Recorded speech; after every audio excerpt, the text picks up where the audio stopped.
Hello বন্ধুরা, তোমরা সব কেমন আছো? আশা করি খুব ভালো আছো। তো বন্ধুরা, এই ভিডিওতে আমরা আলোচনা করতে চলেছি আইপিএল 2025 মেগা অকশনের আগে কলকাতা নাইট রাইডার্স ঠিক এই মুহূর্তে কাদেরকে রিটেন করতে চলেছে, বা বলা যায় এই মুহূর্তে কাদের রিটেন হওয়ার সম্ভাবনা প্রবল।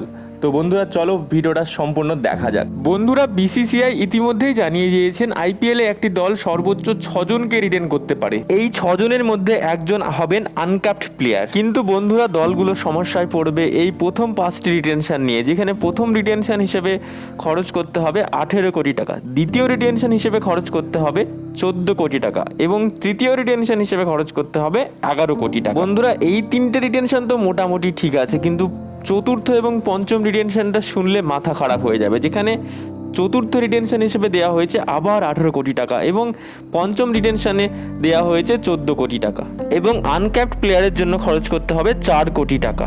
বন্ধুরা, প্রত্যেকটা টিমের পার্টস বাড়িয়ে 120 কোটি পর্যন্ত করা হয়েছে। প্রত্যেকটা টিম যদি 6জনকে রিটেন করতে চায় তাহলে তাদের পার্টস থেকে 79 কোটি টাকা পর্যন্ত খরচ হয়ে যাবে। বন্ধুরা, প্রত্যেকটা দল যদি সবগুলো রিটেন না করে, যটা রিটেন করবে না তটা কিন্তু আরটিএম ইউজ করতে পারবে মেগা অকশনে। বন্ধুরা, কলকাতা কাদেরকে রিটেন করতে চলেছে এবং কতজনকে রিটেন করতে চলেছে চলুন দেখা যাক। প্রথম রিটেনশন হিসেবে কলকাতা নাইট রাইডার্স রাখতে চলেছে তাদের চ্যাম্পিয়ন ক্যাপ্টেন শ্রেয়াস আয়ারকে।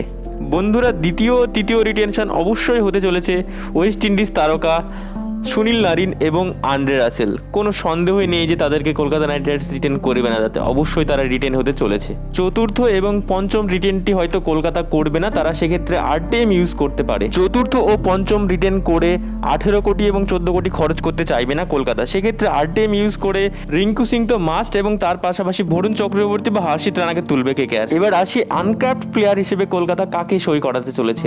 বন্ধুরা, আনক্যাপড প্লেয়ার হিসেবে অনেকজন রয়েছে, যেখানে হর্ষিত রানা রয়েছেন, বৈভব অ্যারোরা রয়েছেন, সুয়াস শর্মা রয়েছেন। এদের মধ্যে হয়তো যে কোনো একজন রিটার্ন করবেন, কিন্তু প্রশ্ন হলো হর্ষিত রানা যদি বাংলাদেশের বিরুদ্ধে ডেবিউ করে যায় সে আর আনক্যাপ থাকবে না, ফলে বৈভব অ্যারোরা, সুয়াস শর্মা, রঘুবংশীদের মধ্যে যে কোনো একজন আনক্যাপ হিসেবে রিটার্ন হতে পারে কলকাতা নাইট রাইডার্সে। বন্ধুরা, আমি তো স্পেশালি চাইছি হর্ষিত রানা আনক্যাপ প্লেয়ার হিসেবে কলকাতা নাইট রাইডার্সে রিটেন হোক। তোমরা কি চাইছো অবশ্যই কমেন্ট বক্সে জানাতে ভুলো না। ভিডিওটা এখানে শেষ করছি, ধন্যবাদ।